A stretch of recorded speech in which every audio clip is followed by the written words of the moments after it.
Well, let's get started. Hello, everybody. Welcome and thanks for joining us.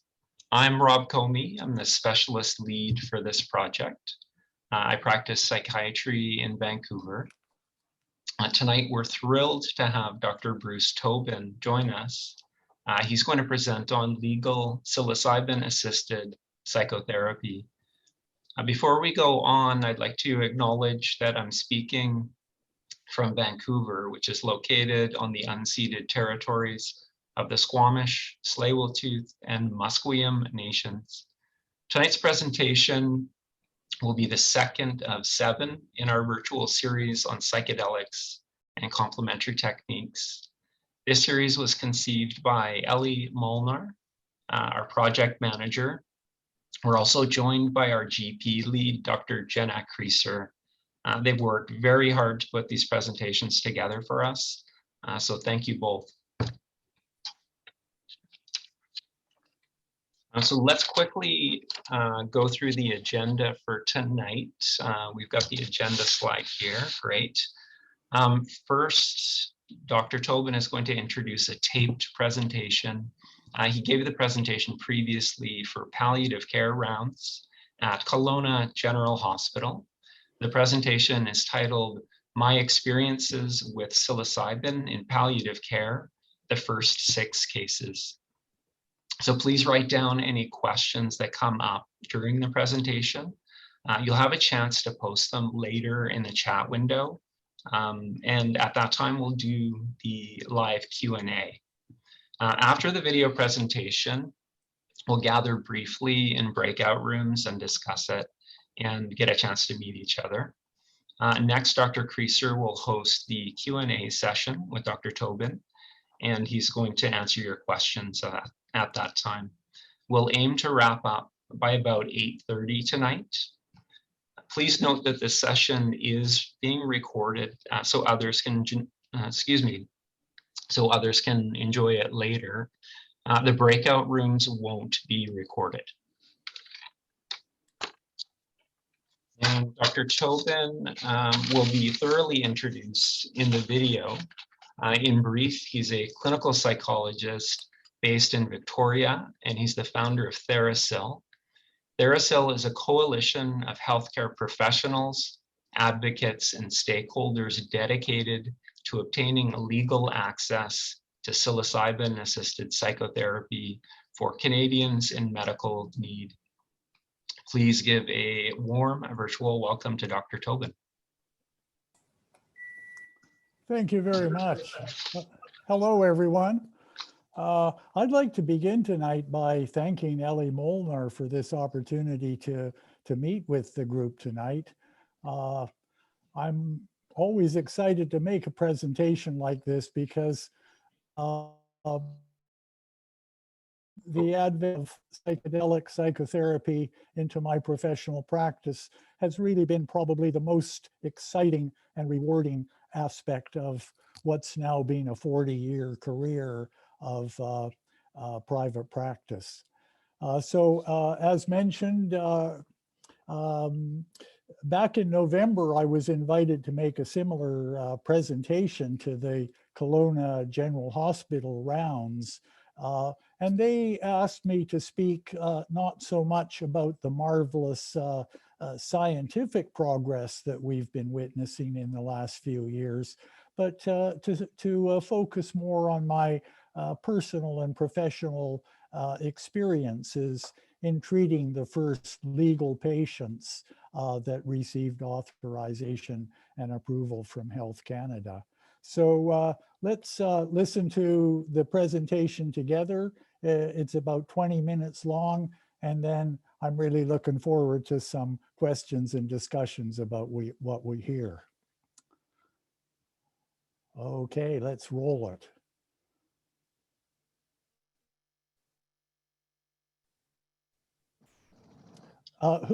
Is someone in charge of rolling that video?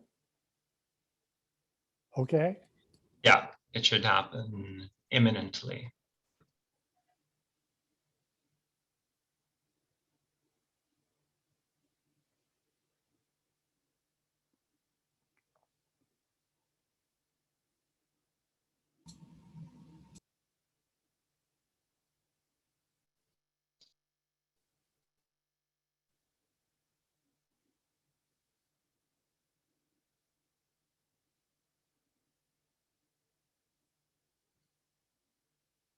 Sorry, you just have to get the sound. 1 second.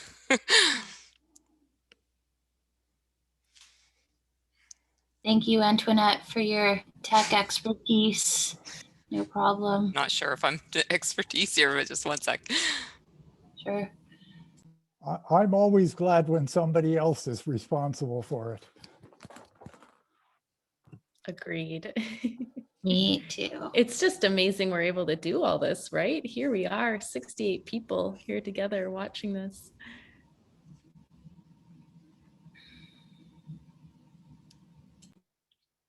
Okay, here we go. Let's try number 2. Thank you. Let's see if this works.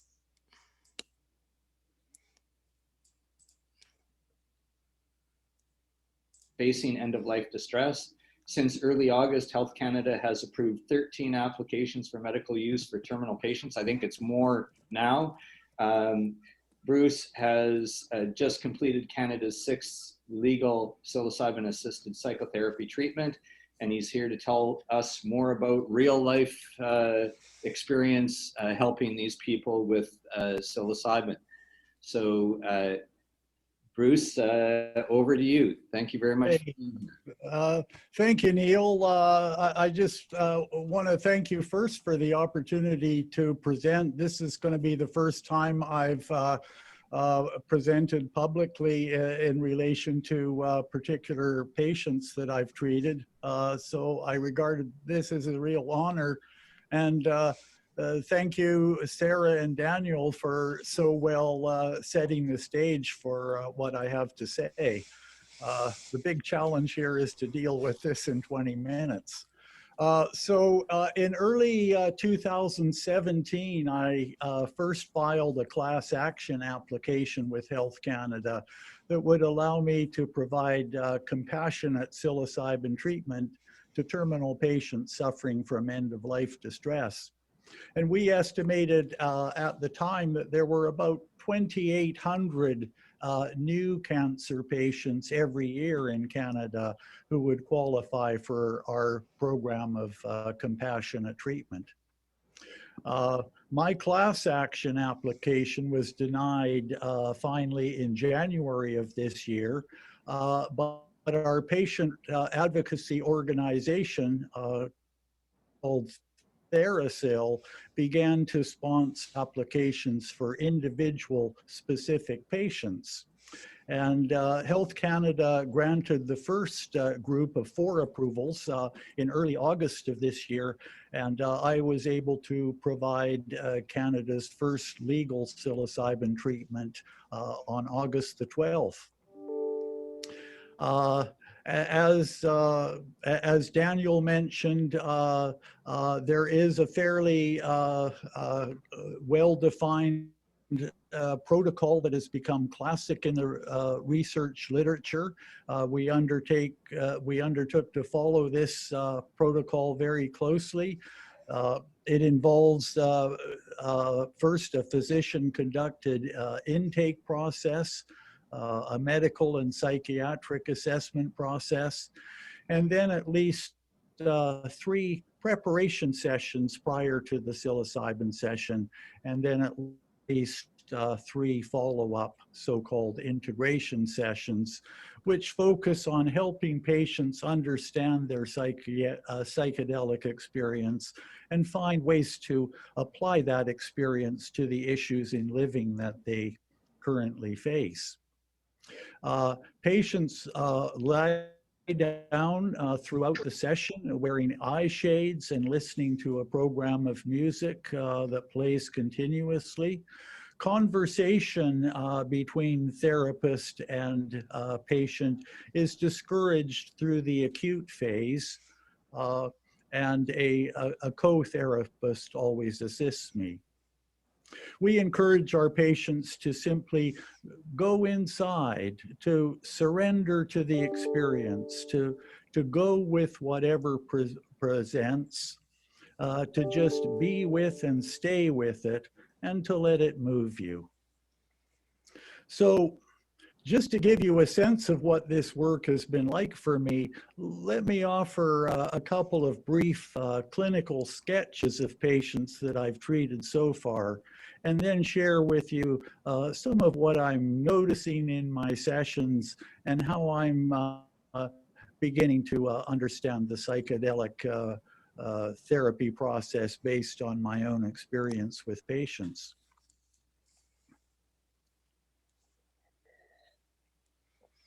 The first patient I want to mention is a fellow named Tom, a male, age 52, with no previous psychedelic experience.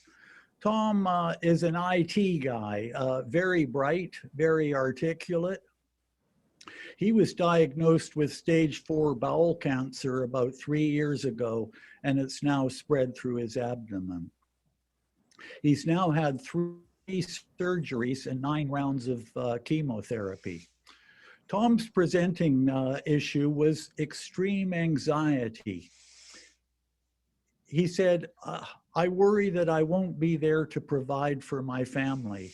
And that was a special concern for him, as he has 2 special needs children in late teens. But underneath that concern for his family, he started to reveal a deep existential dread. And he had done a lot of reading on psychedelics prior to my meeting with him. And so he used that term, existential dread. He talked about wanting to know that everything will be okay after I die. And what he was looking for in psilocybin, well, he says, I want to find something to ease my anxiety, to help me prepare for dying. I'm hoping it'll be more effective than a conventional antidepressant, and none of those have been effective for me. I want it to give me new ways of dealing with my current problems. And I'm hoping for a profoundly spiritual experience. Directly prior to his psilocybin session, Tom scored out at 36 on the HAM-A anxiety scale. That's the scale where 30 is severe. Mid-session, Tom reported no anxiety, 0 anxiety.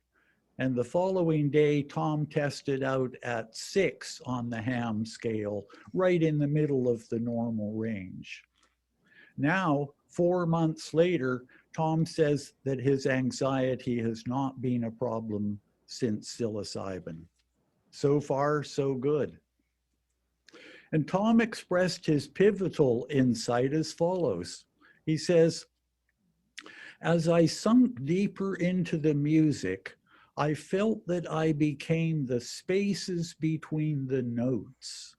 Those spaces were every bit as real as the space in which my cancer, my pain, and my discomfort existed. I began to see that all along I had been thinking that the world of my cancer was the only reality. Now I understand that reality is so much bigger than that, that there are these other places just as real that I can live in besides the little world of my cancer. The day following his session, Tom described his transformation like this. He says, before psilocybin, I was being dragged by the horse. Now, I'm not sure just where the horse is going, but I feel I am riding the horse. Instead, I feel totally satisfied with my experience. It was a 10 out of 10. And I touch base with Tom every week by phone, and he's continuing to do very well.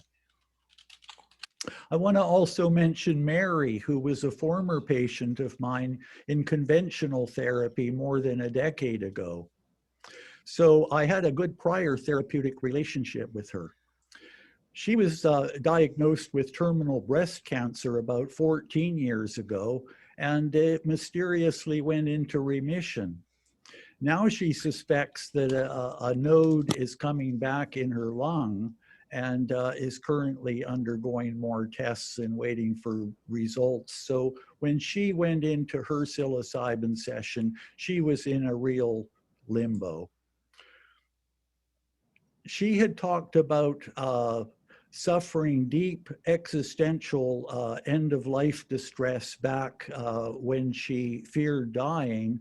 And at that time, she had 3 underground LSD sessions with very positive results. And then 2 years ago, Mary suffered loss of her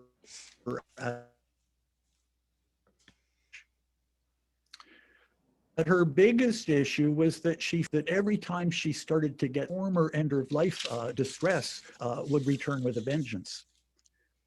A current medical event would trigger the old end-of-life anxiety and the fear that my cancer is coming back, I'm going to die. Well, in Mary's session, she had a very deep and difficult journey. There were several gut-wrenching hours of profuse grieving for her daughter, expressing extreme hatred for her son, her adult son, who had done some very hurtful things to the family, and finally grieving over her own self and her own life as she faced her fear that her cancer is again returning. Then came images of early abuse and betrayal, and for most of an hour she became a trembling, terrified infant. Then she quieted and opened her eyes and looked at me and said, after going through all that, she says, I ain't afraid of jack shit. And she closed her eyes and went right down again. But an hour later, Mary moved through that profound agony to a place of deep peace and acceptance of her future. She said, I felt for so long that God had turned his back on me. Now I finally feel his presence again. Somewhere in her extreme agony, she had reconciled with her God and found that spiritual connection that she'd had with God in childhood and felt that now she could move again forward with him. I regularly follow up with Mary on the telephone, and she continues to face the possibility of her cancer resurgence with acceptance and peace. I want to just mention one more patient, Chris, a 42-year-old male with stage 4 colorectal cancer that is now spread into his liver, and he is now almost entirely bedridden. Chris was not a religious person, but confessed to suffering from deep existential dread. And he was looking for a sense of spiritual peace and a greater connection with his wife, who was suffering advanced caregiver fatigue at the time. He was also troubled by his relationships with family of origin members, especially his mother and his father. And because of his relationship, because his relationship with his wife was so important, we agreed to their mutual request for her to be present throughout the session. She sat right next to him at the head of the bed, holding his hand on occasion. Well, Chris reports that he feels much more spiritually open and connected now. Anxiety about his future is far lower. He has more peace and acceptance of his disease progression. He's more confident that the visible world is not all there is, that physical death is not the end of everything. And both Chris and his wife agree that he's become far more able to share himself and talk about things that he was never able to talk about before. myself and my co-therapist, we witnessed a remarkable transformation in their relationship. He opened up emotionally to his wife in an unusually deep way, and we see that intimacy persisting since his psilocybin session. It really seems to have rebooted their relationship.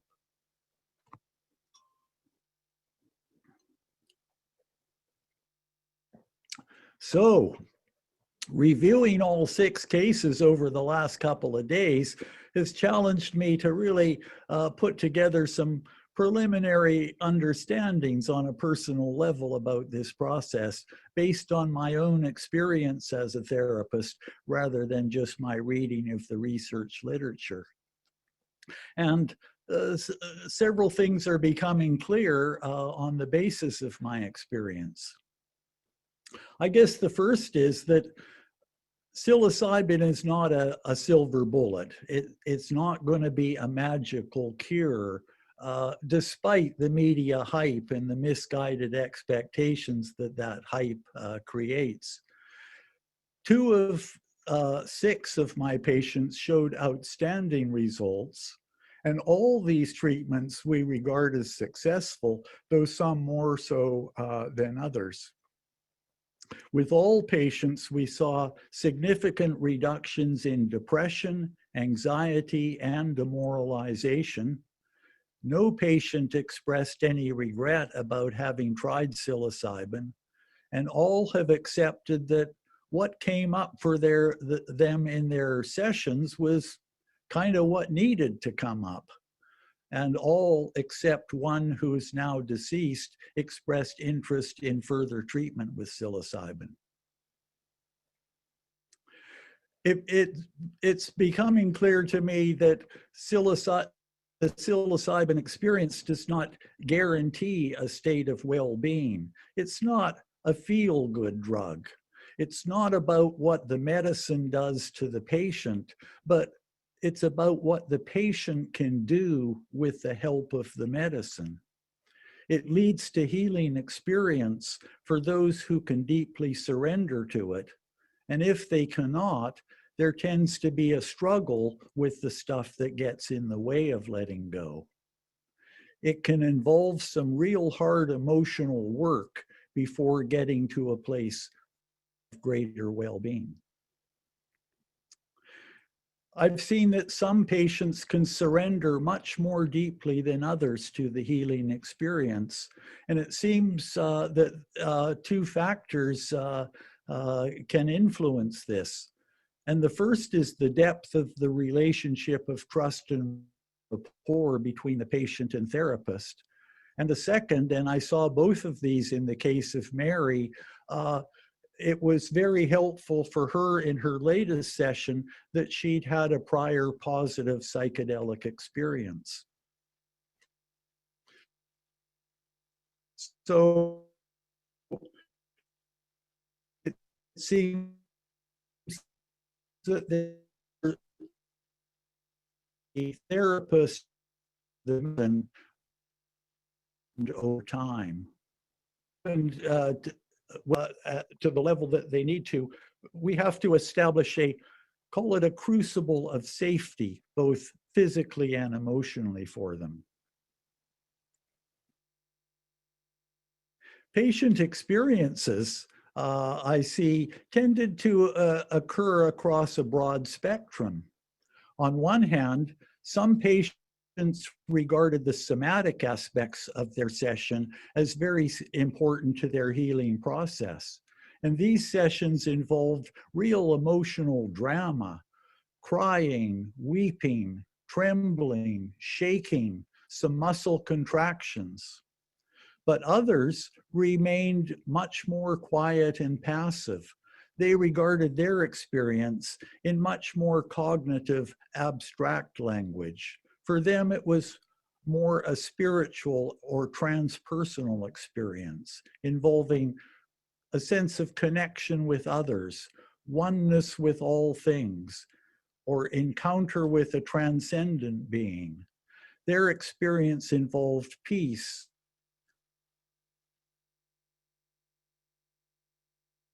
It often involved a sense of affability, describe what I've gone through, is involved in these experiences being revealed to them. And it's become apparent to me that each of these two modes seems to have their own rewards. And for most patients, there was a mixture of both modes. The patients undergoing the pronounced somatic experience seem to be letting their bodies open and loosen so as to let go of repressed tension and emotional material.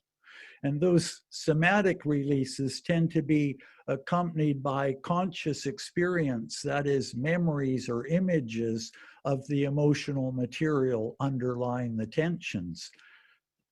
They tend to involve an abreaction process, finally leading to deep relief and relaxation and emotional peace.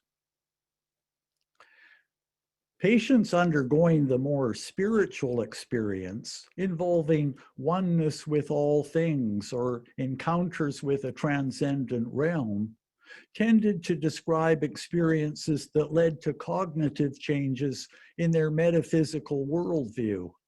Their existential anxiety seemed to diminish when non-ordinary experiences activated new perspectives with new possibilities on the age-old questions of the nature of life, dying and death, and what might lie beyond. They found a sense of peace and acceptance that everything is as it should be, said one patient. It's all going to be okay. Well, classical trauma theory has it that emotional trauma leaves patients with a kind of a shadow cast over their future as they move forward, sapping their optimism, their trust, their self-regard and self-worth and meaning.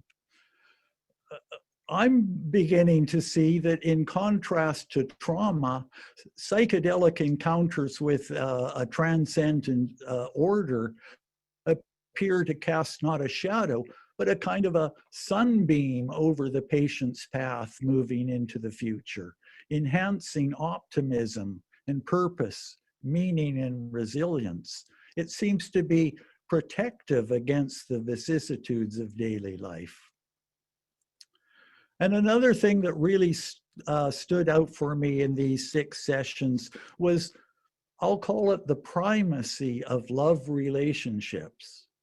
That the getting ready for death that came from these sessions seemed to be less an individual internal confrontation with some capital D death than a journey of confirming love of partner, of family, seeking atonement with family members, finding the understanding and compassion to forgive and let go of old hurts and angers and grudges, and accepting forgiveness from others and opening the heart to love.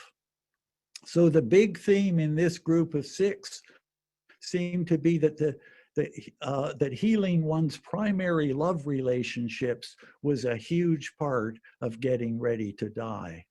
And our inclusion of one or more family members in 2 of the 6 sessions appeared to yield really significant benefits in this way. It's also struck me that the so-called brief therapy model that has been shown in research to be adequate for patients who have not had mental health diagnosis. But for patients with early life distress, we need to unlikely to be fully resolved in one session. So it's unwise to open up trauma issues without the deep trust that I think is earned only in the course of longer-term therapy process. And finally, it ain't over till it's over. That is, Sometimes relatively little gain may be evident to the therapist on the day of the treatment session, but important processes have been going on inside. And sometimes the clearest patient expressions of benefit came the following day after the session. The ball seems to be in play in the days and even weeks following the session as the patient consolidates their understanding of their session and carries their gains out into daily life. In closing, I want to say that I feel personally honored and humbled in a way to participate in this process of seeing these patients come to the degree of relief that they did. I'm just not used to seeing these results in conventional psychotherapy. And so now 40 years of seeing new eyes, new clinical come along, psilocybin psychotherapy in my whole career. All right. So thank you very much.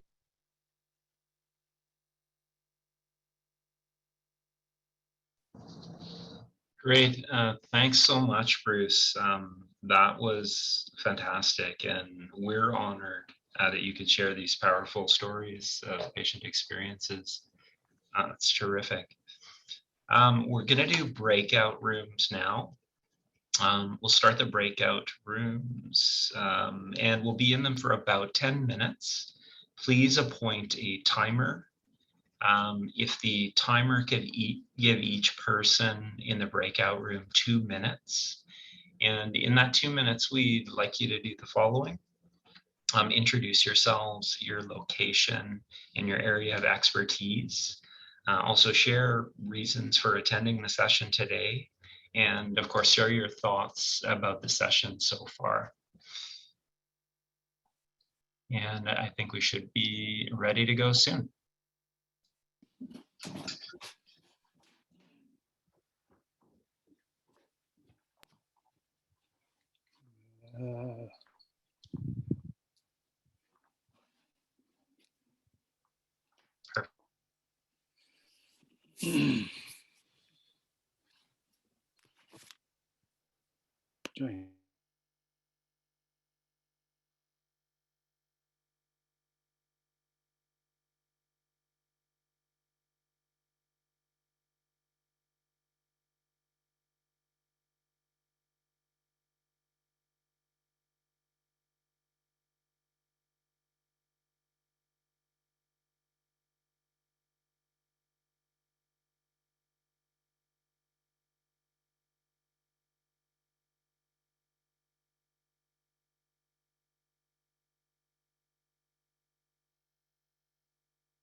Let's transition into our question and answer period here.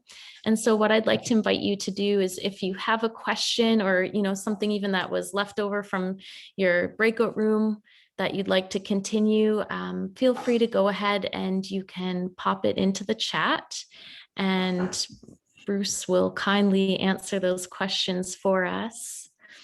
And yeah, we'll spend the next short while going through question and answer. And before we close tonight, we will we'll pop in the chat as well. And I'll mention it now just so everyone knows and so we don't forget about the evaluation of tonight's session. If you could please complete that evaluation.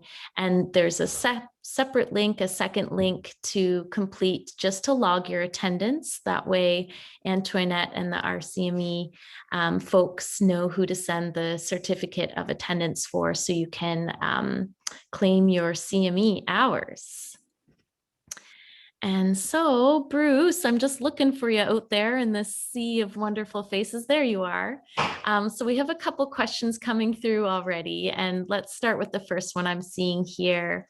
Have you had any negative patient experiences with psilocybin therapy? I would say that each of the 6 legal patients that I've treated so far have involved successful sessions, but some sessions have been much more successful than others. And I'd like to just mention a session. This was patient number 2 that we treated back in early September. Her name was Shauna. She was age 37. She had a diagnosis of metastatic cervical cancer. And her palliative care physician estimated that Shauna had only 2 or 3 weeks left to live. She didn't have any history of mental problems prior to her diagnosis, but at this point, she was now in a lot of pain and a lot of emotional distress. And we had that class that we call end-of-life distress, that mixture of anxiety, depression, and demoralization. And she had applied to MAID several months earlier, but and had done all the paperwork, but she was afraid to go through with it. She was absolutely terrified of dying. And she was on a lot of medication. She was on methadone, ketamine 3 times a day. In the session itself, she was on a fentanyl infusion pump. There was clorazepam, lorazepam, lidocaine in the picture. She had had a very severe pain crisis on the weekend and before her treatment. And her palliative care physician had brought up psilocybin as an option in absolute desperation. I mean, the doctor told me later, she says, I've thrown everything I have at Shauna's pain and nothing seems to be adequate. Well, Shauna's palliative care doctor became my co-therapist for that particular psilocybin session. And she herself was not experienced with psychedelics and had never actually been part of anyone's psychedelic session. But she had known this patient for about 3 months, and they had formed a really good working relationship. There was visible, clear trust and rapport between them. And this session was a real outlier for me because our protocol involves at least 3 prep sessions prior to the medicine session, because building that relationship of trust and comfort between patient and therapist is considered absolutely necessary for real success with the treatment. And I didn't have that opportunity to build that relationship with her, because when I got to the house and we treated virtually all of these patients in their homes. When I got to her residence, she was at that point able to clearly indicate her consent and wish for the treatment, but we couldn't have the usual kind of conversation about how she saw her life, how she saw her process of dying, and what she considered her issues to be. So, but in that initial meeting at her home, I got to meet the rest of her family, and they were a very loving and supportive family. And so I took the unusual step of inviting the family, and this consisted of her mom, her dad, an older sister, and her common law husband to attend the full session, thinking that they might be able to provide that intimate support, the trust and rapport that as a therapist I hadn't yet had the opportunity to develop with her. So we placed her family members around her bed, and they beautifully formed a kind of an abiding presence with her throughout the session. Now, Shauna had a very, very difficult session. She cried a lot through her session. She had considerable emotional and physical pain. And at one point, her whole family was crying with her. We witnessed this deeply felt moment, deeply shared by the whole family. And at about 3/4 of the way through the session, we had to administer a medication infusion because of her pain. And, you know, that day, we saw no real resolution.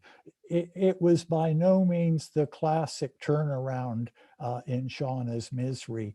And as the doctor and I left Shauna's house at the end of the session day, we were both feeling really disappointed and pretty sad.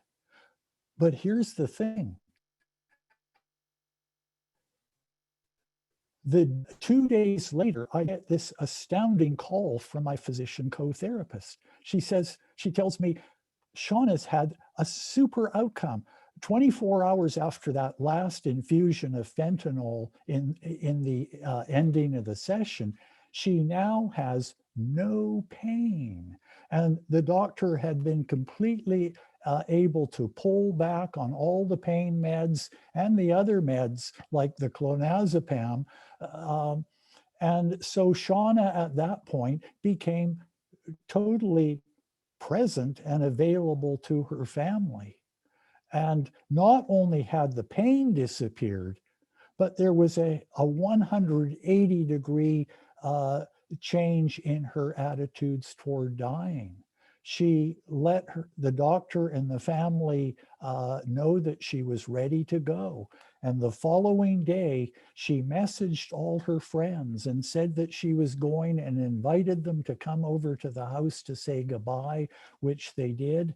And they had a little party, and she was bright and even cracking jokes. And when her friends left, she phoned her maid doctor, who came over to the house and assisted her through her passing. And so in spite of what we saw on the treatment day, there was this kind of a time lag effect that just left us all gasping in amazement. Thank you for sharing that. A really, beautiful experience. Yeah. We have lots of questions coming through here, lots of interested folk. Okay. A question that seems to keep popping up is just a bit more specifics on the actual logistics of a session, the setting, preparation. You alluded to at least three prep sessions, the dose, and people are wondering if it's synthetic psilocybin, where it's come from, and how these patients actually accessed it. If you could comment on that, please. Absolutely.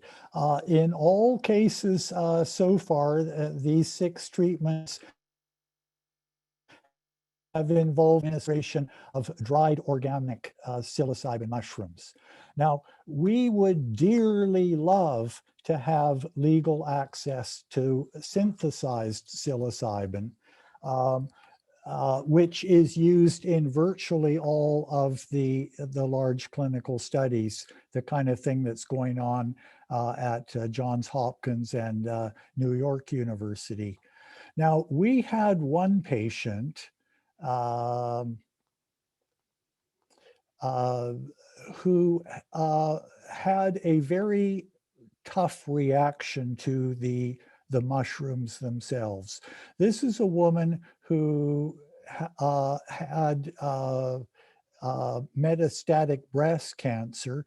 And she indicated early on in our conversations that she had had a nausea issue virtually all her life. She remembered getting nauseous in elevators and on a bus as a child, but her nausea issue got markedly worse once she got cancer.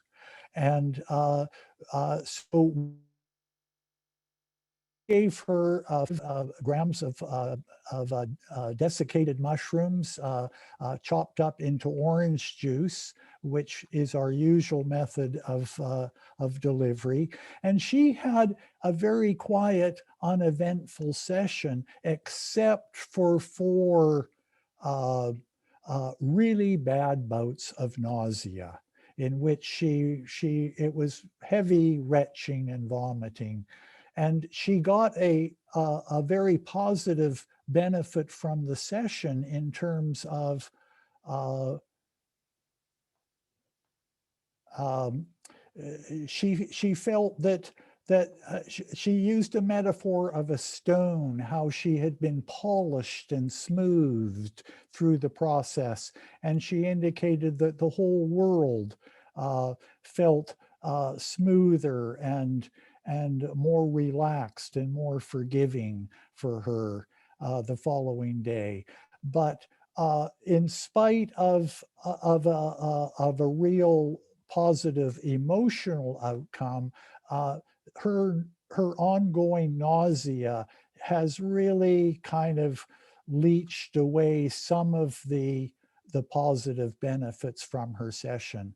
And so she is a textbook example of why we want to continue pressing Health Canada for legal access to synthesized psilocybin. I had a conversation with Bill Richards, one of the lead researchers with the Hopkins team, and he said, yeah, with synthesized psilocybin, we almost never have nausea issues.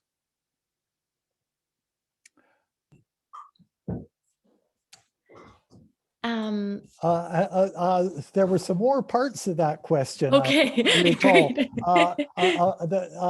The setting, yes, we prefer to use patients' homes where possible, because under favorable circumstances, they're comfortable there, they're at home there. And the other big thing is that the less a patient has to travel the same day of a session, the better. I mean, we can convey somebody in an automobile, but and they're not going to freak out by any means, but they've got to kind of pull things together more to deal with the busyness of traffic and so on. And so we prefer to use settings where there's no need to travel. The ideal, as far as I'm concerned, is that after the hard work of the acute part of the session is done, a person can go outside into a natural setting, a garden, a forest, a beach. We have found that universally there's something deeply healing about some deep contact with nature following the session. As far as the nuts and bolts of the session, we like to go with the intuitions of the patient when it comes to things like the use of any ritual or ceremony. Some patients find great comfort in adopting some ritual or some ceremony, some prayer into the process. I like to tune into where my patient is at with that and go with their means of spiritual expression. We play music throughout the session. Some therapists will use earphones, some will use loudspeakers. I far prefer the use of loudspeakers to earphones because I think it's really important that the two therapists that are present can also hear the music, and we benefit from the music as the session is going forward. And it also lets us, it gives us some clues as to where the patient is emotionally on the basis of the music that they're listening to. We like to encourage the use of eye shades throughout the acute part of the session. We're talking about having those shades on for 4 to 5 hours. Most patients tolerate the eye shades quite well. Some patients prefer to just keep their eyes closed, and most of those that prefer to just keep them closed are able to be quite successful in doing so throughout the whole session. We do discourage conversation because conversation tends to keep people skating more on the surface of possibilities rather than going really deep into the process. Because in the deeper aspects of the psychedelic process, we're talking about a situation where our usual sense of the subject-object dichotomy is really relaxed or becomes non-existent.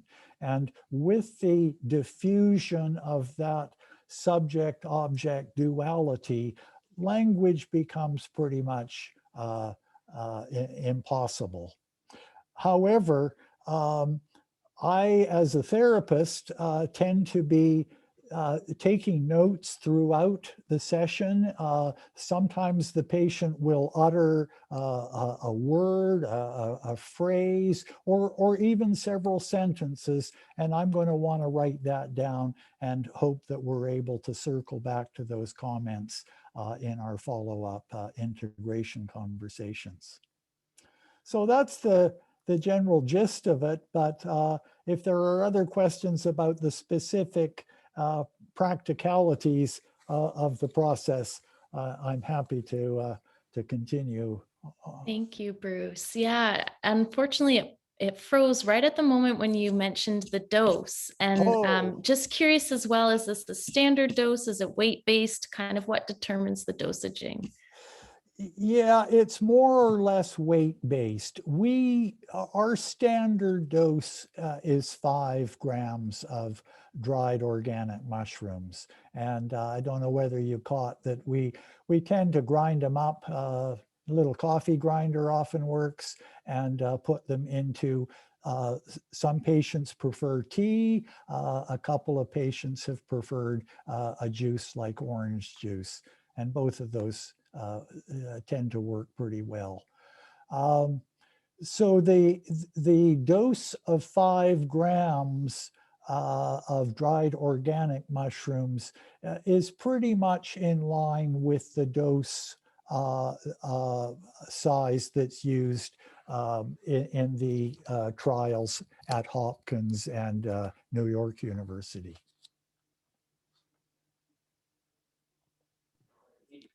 Great. A few questions have come in wondering about safety. Are there any risks or dangers? And could you also comment, is there concern about potential long-term effect or abuse with this medicine?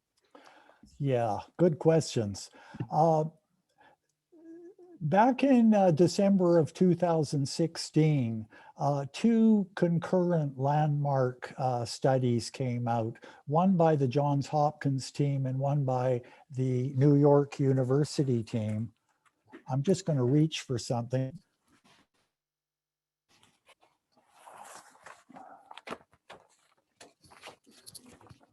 And both of those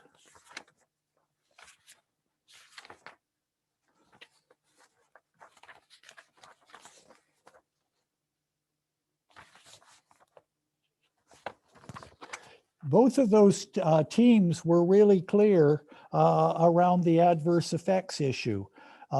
The Hopkins team reported no serious adverse events attributed to psilocybin administration occurred. And the New York team said, psilocybin has a well-established physiological and psychological safety profile in human laboratory and clinical trial research. There were no serious adverse effects, either medical or psychiatric, in the trial that were attributed to psilocybin. So all of the research is saying this is pretty safe stuff on a pharmacological level. Where risk will come into the picture is if we depart substantially from the tried and true clinical protocol. And the biggest risk of all, I would say, is that in the middle of a session, a patient would take off their eye shades and get up and say, I don't like what's going on here. I want to get out of here. Now, that's never happened for us, and I never wanted to, but that would be the nightmare scenario that would be most challenging of all. So we talk so much about the importance of the preparatory stage for developing trust between patient and therapist. And it's easy to understand the need that the patient come to trust the therapist deeply. What we may not talk about as much as we should is the need for the therapist to come to trust that the patient really does understand the importance of keeping the experience completely internalized and staying down inside, keeping it internalized no matter what comes up. I mean, so basically our instructions are let go in any way that you feel the need to. If your body wants to move, let it move. Let any emotions come to the surface and just be with them and stay with them and basically dance with whatever shows up. And the basic dynamic of the experience is that if we're able to be with and stay with the psychic material that comes up, no matter how absolutely negative it is, if we can stay with it, it will indeed transform and we move through it and we come out the other side. And I've seen that happen in a couple of the 6 sessions so far in an absolutely dramatic way that would defy my imagination if I hadn't been there to see it myself. Great, thank you. Could you comment a bit on selection or exclusion criteria of the patients? And yeah, maybe we'll leave it at that for now. There's also some questions coming in. How many patients who originally apply are then able to actually go through with the psilocybin session? And are they just doing one or multiple? So we'll tie a few questions in there. Okay, well, that's an interesting one because I tend to strategically take a conservative path.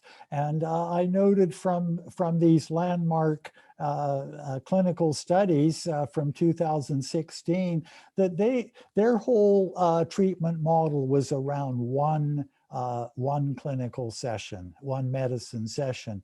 So when I made my original application to Health Canada, I thought, I'm just going to keep my ask pretty consistent with the research. So I asked I asked in terms of a protocol that involved only one session. But when we finally started to get approvals from Health Canada, they were not giving approvals on the basis of one or even multiple sessions. They gave the approval on the basis of 1 year and were absolutely silent with respect to how many medicine sessions might take place for a patient within that year. Let's see, what was the second part of that question? Any exclusion criteria, people who wouldn't be eligible? Yes, we will not deal with patients who have a history of psychosis, schizophrenia, or bipolar 1 or 2. Now, there are some indications in the literature that some people suffering from these conditions have benefited, but we're starting out here and we want to just move forward very carefully and very conservatively. So we have stuck very closely to the Johns Hopkins inclusion-exclusion criteria. And I remember talking to Bill Richards about the criteria, and he said, yeah, I acknowledge we have pretty conservative criteria, but that's because we're doing research and we want to get really good numbers.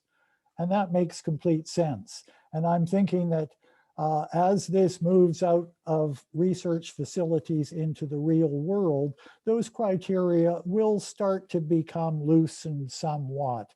But as we're still in the process of kind of cutting our teeth with this new treatment, we're going to go very carefully and very conservatively until we have a lot more experience under our belt. Yeah, that makes sense. Thank you. So could you give us some background or understanding on where we are in the regulatory process? And do you have any idea on a timeline when we may be able to offer this to a greater number of patients or a broader range of patients? Well, the timeline to date has been extremely unpredictable. I mean, as late as July of last year, we were all ready to go to court, and we had a team of 8 lawyers ready to mount what we call a constitutional challenge. Basically, we were going to argue in federal court that the Controlled Drugs and Substances Act, as it's written, is in violation of Canada's Charter of Rights and Freedoms. But all of a sudden, we got 4 approvals. And then at this point, we now have about 30 approvals. And about half of those patients have been treated. We're going to be moving forward with the next patients now that most of us are getting vaccinated and we're ready to go back to work again. But it's hard to tell what is going to happen into the future. If we look at the history of the legalization of medical cannabis, what we see is that at first, the first medical cannabis patients, like our patients, got individual approvals through what's called a Section 56 exemption process. There's a provision in the Controlled Drugs and Substances Act that basically says, notwithstanding the provisions of the Act, the minister can grant an individual an exemption to the Act for a scientific or a medical purpose, or if it's otherwise in the best interests. And what we saw with medical cannabis is that Health Canada processed about 50 applications, and then they said to themselves, this is involving an awful lot of paperwork. Let's just develop some regulations to the effect that the decision to use psilocybin will be one made between a patient and their physician, not between patient and physician and a government bureaucracy. So we're really hoping that some regulations will soon be written, analogous to what used to be called the marijuana for medical purposes regulations, that will dispense with the Section 56 application process and just be something that happens as a decision between patient and doctor. That's what we're hoping for, but there's a lot of politics as well as science in here, and with those politics, all bets are off. We're optimistic, though, that things will continue to move forward, not only with palliative cancer patients facing end-of-life distress, but the science around psilocybin for treatment-resistant depression is approximately at the stage now where psilocybin for end-of-life issues was back in 2017 when I first filed my application with Health Canada. And along with depression, the science is moving smartly forward around addictions.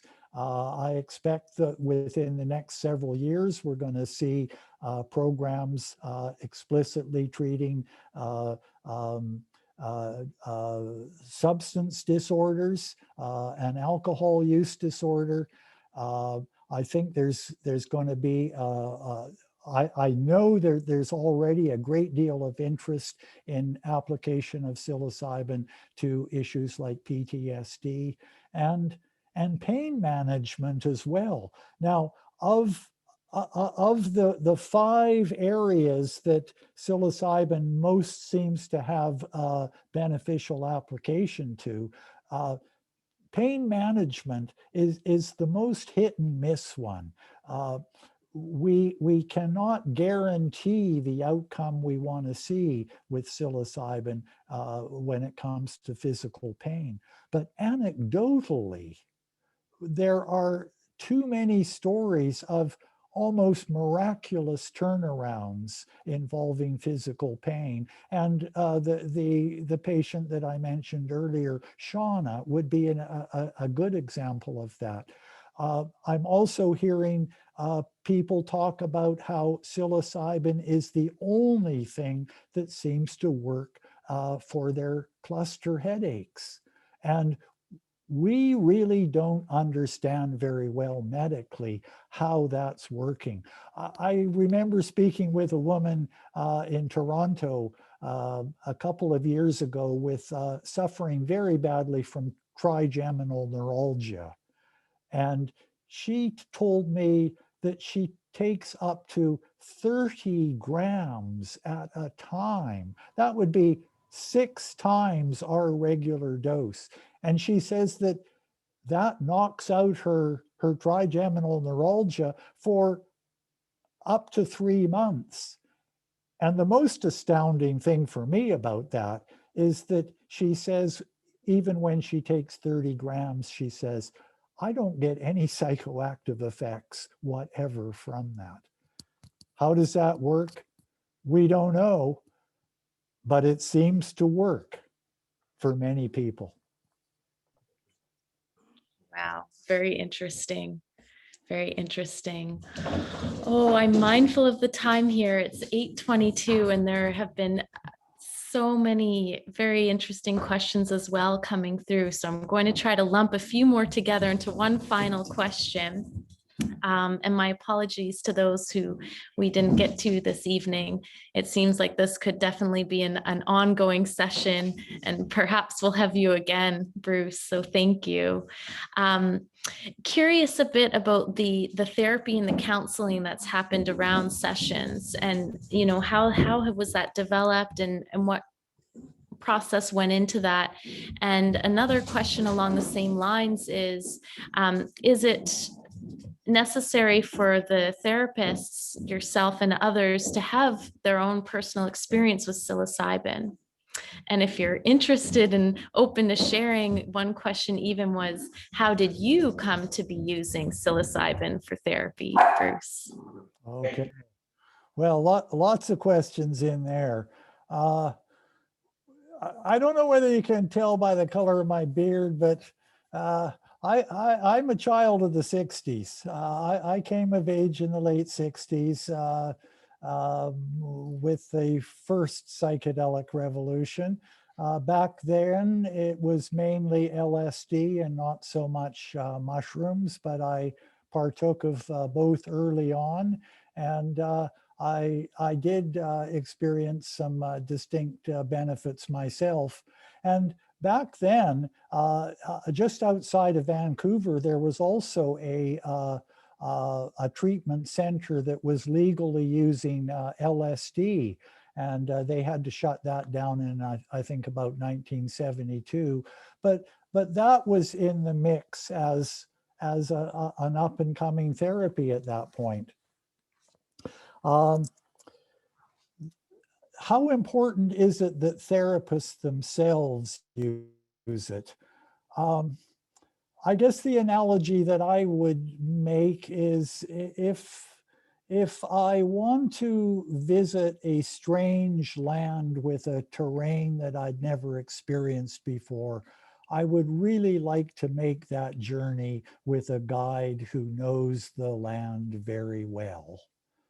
And I mean, another metaphor might be, would you go with your partner to a sex therapist who has never had sex? There is nothing I can find in the literature in terms of a clinical study that kind of proves that therapists would benefit. But every therapist that I've ever spoken with about this would agree with me that it's an absolute no-brainer that therapists experience the journey themselves. And we made that case to Health Canada, and we're absolutely delighted that we have now received as many approvals for therapists to use psilocybin in their training as we have received approvals for the patients themselves.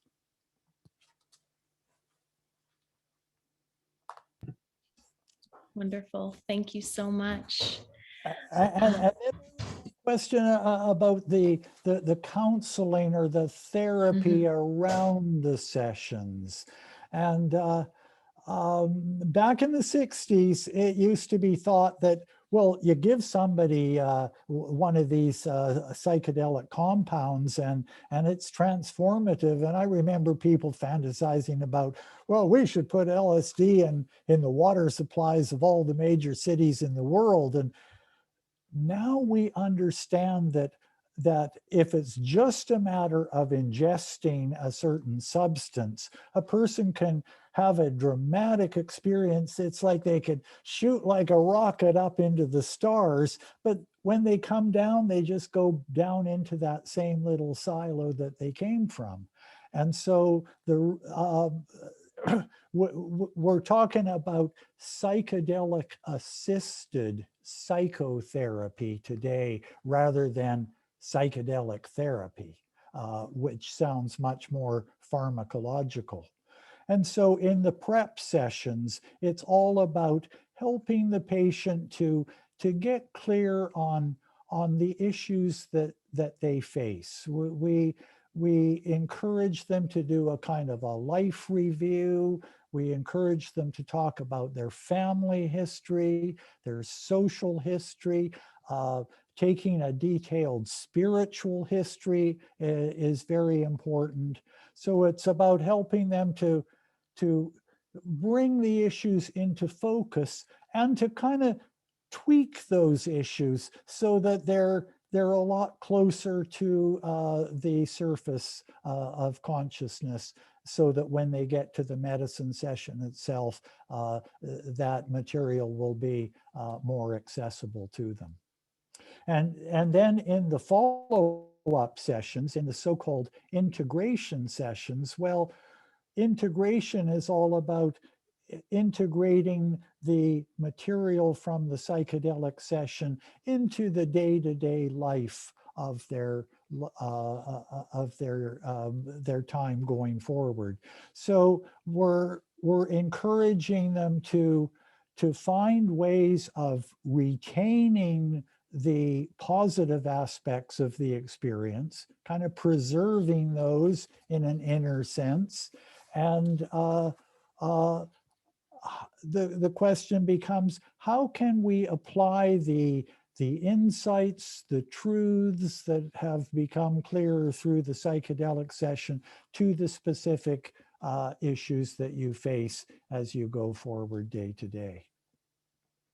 And how can you kind of keep that inner fire that's being kindled? How can you keep that alive?